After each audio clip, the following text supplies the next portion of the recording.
in the book I refer to something that I call the third identity, and it's to do with relationships. And in this particular instance, it's around our relationship. My beloved wife, Evangeline, the favorite. We were married in 1969, and we soon realized that being married was more than two people giving an identity of being together. We realized pretty early on that there was a third identity that began to develop.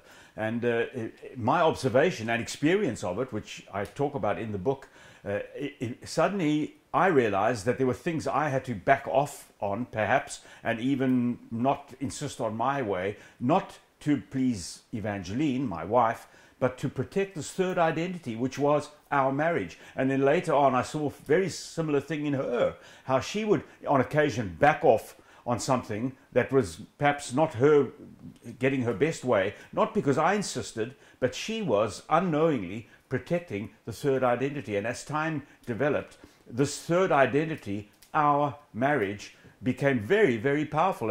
And often we both did not get our way, but the way we went was for the benefit of our marriage. And this works in marriage relationships, as I talk about in the book, and it also works in ministry relationships when we serve a ministry, a church, or a ministry like Christ for All Nations. It's an identity of its own, and a lot of what we do, including the call of God, is aimed not at our career, not at the career of those around us, but at protecting, forwarding, and making more effective that third identity, in this case the ministry or our marriage.